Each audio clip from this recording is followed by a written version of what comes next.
teman-teman, ketemu lagi di Cerewetin Inter. Aduh, ini bikin konten sambil merasa sesak. Kita sudah unggul 1-0 di balap jadi 1-2. Cerewetan ceking kita, nyerewetin apa aja. Bagi beberapa orang, kekalahan yang paling tidak enak itu ada yang bilang kalah di final itu sebagai kekalahan yang paling gak enak. Ada yang bilang lagi kekalahan paling gak enak adalah ketika kalah di penyisihan. Gugur di penyisihan itu adalah sebagai kekalahan paling tidak menyenangkan. Ada juga orang yang turun ke divisi paling bawah, itu adalah kekalahan yang paling tidak mengenakan. Jadi level kekalahan bagi setiap orang itu berbeda-beda. Ada yang kalah di final malah seneng, ada yang kalah di final malah ngerasa sakit hati banget. Lebih baik gua kalahnya di penyisihan, kalau kalah di final lebih menyakitkan gitu ya. Jadi bagi beberapa orang definisi kekalahan dan kemenangan itu berbeda-beda.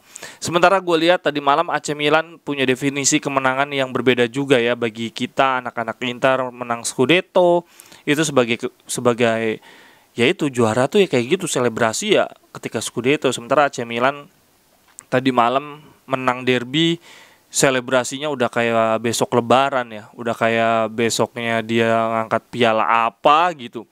Heboh banget kemenangan mereka, padahal setelah kemenangan ini pun mereka tidak kapolista juga. Vidal pun di akun sosial medianya bilang bahwa kita masih peringkat 1. Tapi ya itulah saudara sekota kita yang hari Minggu dini hari tadi malam itu ya, tadi dini hari tadi begitu sukaria merayakan kemenangan derby seperti besok lebaran aja. Kita menguasai pertandingan banget di babak pertama, bahkan di babak kedua sampai dengan menit 68 itu siapa yang diganti ya? Ketika menit 68 yang diganti pertama adalah Perisic kalau nggak salah. Bagi banyak yang bilang bahwa kesalahan kita ada di pergantian pemain. Di menit 68 ternyata yang diganti pertama adalah Lautaro Sanchez, diganti Alexis. Itu barengan juga dengan Perisic dan Di Marco. Setelah itu Hakan Calhanoglu diganti dengan Vidal. Banyak yang bilang bahwa Inzaghi melakukan kesalahan dengan pergantian pemain. Gak seharusnya kita nyimpen pemain untuk laga lawan Roma di Coppa Italia. Gue gak melihat ada yang salah dari Inzaghi. Ketika dia ganti Lautaro Sanchez sama Alexis Sanchez, ini pergantian yang rutin dilakukan di setiap pertandingan. Ada kalanya berhasil, ada kalanya enggak. Oke. Lagi pula Lautaro Martinez sama Alexis Sanchez, dua-duanya main di main di Amerika Latin bersama negaranya. Jadi memang harus berbagi menit, dan kita beli Casado yang kita harapkan bisa menjadi pembeda malah cedera anjir. Kita beli pemain untuk menambal pemain yang cedera, dia malah cedera, dan katanya dia juga nggak bisa main lawan Roma dan Napoli. Buat apa orang dibeli? Kesempatan dia main tuh sekarang ini malah cedera. Casado ada aja. Kemudian pergantian Perisic dan Di Marco sangat masuk akal menurut gua. Ketika Junior Messiah dari AC Milan masuk, dia pemain yang gesit. Kita butuh pemain gesit juga yang tenaga baru untuk bisa marking, dan Di Marco adalah orang yang tepat. Siapa lagi yang mau dimasukin? Kemudian untuk Hakan Calhanoglu dan Vidal, dan ini karakteristik dari Inzaghi yang gak pernah mau berisiko pemain kena kartu merah karena kartu kuning kedua. Siapapun pemainnya kalau kena kartu kuning pasti langsung diganti oleh Inzaghi. Gak cuman Hakan Calhanoglu, Vidal, Barella pernah, Brozovic pernah, seluruh pemain yang Bastoni juga yang bagus kayak gitu juga kalau kena kartu kuning diganti. Jadi menurut gue pergantian Inzaghi semuanya normal. Namun yang membedakan memang kualitas pemain-pemain kunci kita. Kalau dilihat dari statistik, Giroud cuma dapat 2 kali shot dan dua-duanya gol. Sementara penyerang kita lagi-lagi banyak membuang peluang. Kita selalu membuang banyak peluang di lini depan, dan ini problemnya. Pemain kita kurang klinikal dalam menyelesaikan peluang, dan penjaga gawang juga gitu. Ini sangat menentukan banget. Si mainnya bagus banget, sementara Handanovic walaupun ada satu tips gitu ya, tepisan ketika tendangan jarak jauh Tonali, tapi pas gol Giroud harusnya dia bisa berbuat banyak. Cuman yang menyebalkan ketika di konferensi pers si Handanovic malah ngomong apa ya, sebentar gue ada kok ininya, gue bacain ini aja deh, interviewnya satu-satu deh teman-teman biar nggak ini. Inzaghi bilang gini, apakah gue melakukan pergantian pemain yang salah? Perisic ada sedikit permasalahan, dia kram, Kemudian Lautaro Sanchez sudah memberikan gua semuanya, dia bagus. Kemudian Calhanoglu dia mendapatkan kartu kuning, jadi gua harus ganti. Dan itulah Inzaghi banget, dia mengakui bahwa ya memang dia punya alasan, dan alasannya bukan karena mempersiapkan pertandingan lawan Roma. Gue juga nggak ngelihat bahwa Inzaghi pergantian itu karena melawan Roma. Memang kebetulan pemain-pemain kita yang sangat kita andalkan justru tidak sebaik yang dilakukan oleh para pemain Milan, khususnya di lini belakang dan di lini depan.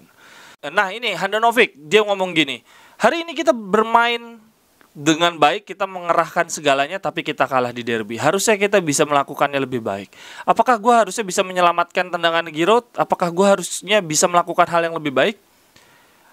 Kita pasti punya peluang untuk melakukan segala hal lebih baik. Tapi apakah you could have imagined him shooting there, but you cannot start earlier? Apakah kamu bisa membayar? Apakah lu udah tahu sebelumnya bahwa Giroud akan melakukan tembakan ke arah situ? Dan gue nggak berhasil untuk menangkapnya. Jadi Handanovic nih sedang beralasan bahwa ya gue gak bisa nebak dia ada dia tembakannya ke arah situ, dan gue udah berusaha menepis tapi nggak bisa menggapainya. Dan semua orang pasti beralasan kita bisa melakukannya lebih baik, tapi gue saat itu gagal. Handanovic emang beberapa kali gue liat orangnya suka ngasih alasan ya. Terus Handanovic ngomong, terkadang kemenangan membuat kita menjadi tenang, kekalahan membuat kita menjadi marah, tetapi nggak harus selalu seperti itu. Sekarang kita harus regroup, kita harus solid lagi, dan memulai segalanya dari awal. Apa yang terjadi hari ini sudah lewat, sekarang kita berfokus ke Coppa Italia. Mantap, memang kita harus fokus ke Coppa Italia. Kemudian si komentatornya nanya, Mister nanya ke Inzaghi, sejujurnya, apakah Giroud melakukan foul ke Alexis Sanchez? Terus si Inzaghi ngomong, kalau lu menganggap itu nggak foul ya udah oke.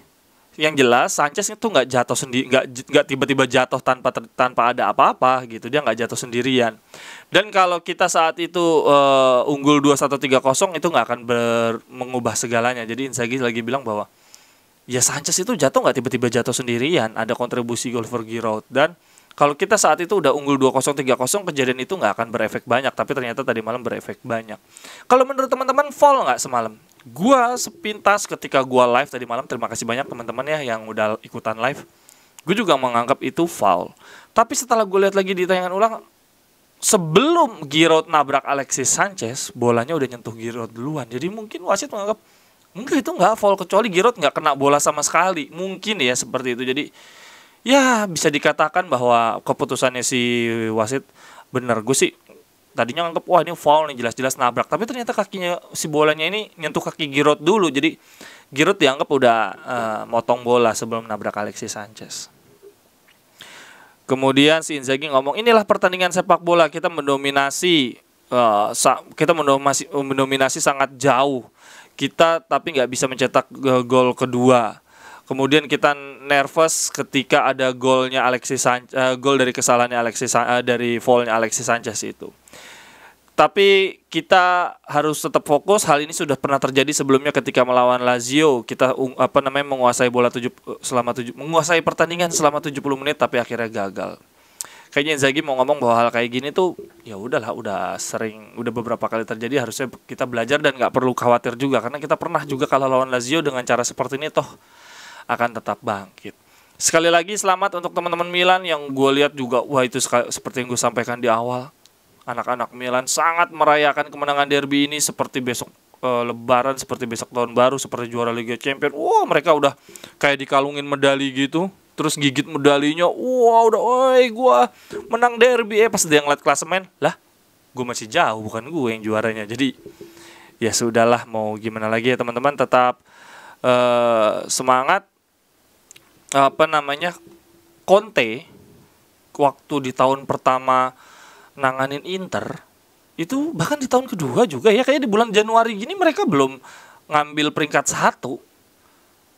Kita udah ngambil peringkat 1 dari sebelum Desember berakhir. Jadi Inzaghi menurut gue tetap jauh lebih baik dibandingkan Conte. Conte itu punya Lukaku, punya Hakimi, punya Eriksen. Betul, kita punya Dzeko, punya Dumfries dan Hakan, tapi dari segi level yang kita miliki sekarang itu udah optimal banget. Walaupun dari level kualitas pemain individu nggak sebaik punyanya Conte, tapi kita udah luar biasa banget. Jadi tetap percaya sama Inzaghi, dan yang lebih utamanya lagi nih, Nanti Milan berikutnya akan lawan Lazio di Coppa Italia, pasti akan menguras tenaga banget. Setelah itu mereka akan lawan Sampdoria. Di Sampdoria ada Sensi, ada Candreva. Siap-siap kita dikasih kado sama Sensi dan Candreva. Dan Lazio kan mantan anak asuhnya Inzaghi. Mereka pasti punya keinginan. Inzaghi tinggal nelpon Milinkovic-Savic, "Weh, bantai Milan biar mentalnya drop." Ini kan Milan berarti sama-sama sama Inter nih punya peluang di Coppa Italia dan di Serie A. Gue berharap mental kita nggak jatuh nih, nyebelin banget Giroud nih, 2 peluang doang, 2 gol. Dufre emang udah saatnya diganti kali ya. Dari penguasaan bola segala macam gue udah males ngeliat statistiknya karena ya udahlah ya, kita udah bagus banget.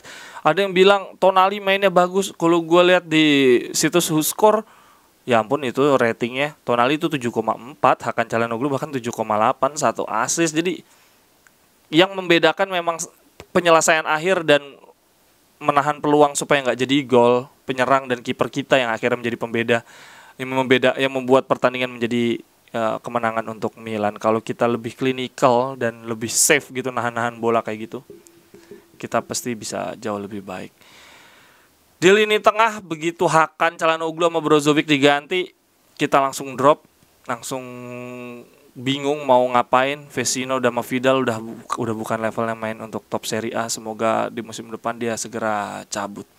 Sampai ketemu di cerewetan-cerewetan berikutnya. Teman-teman sehat selalu, selamat berakhir pekan. Terima kasih banyak yang tadi malam udah ikutan live. Mohon maaf gua di akhir nggak bikin zoom karena udah males banget, udah lemes banget. Sampai ketemu di cerewetan-cerewetan berikutnya. Bye bye. Thank you. Cerewetan ceking kita nyerewetin apa aja.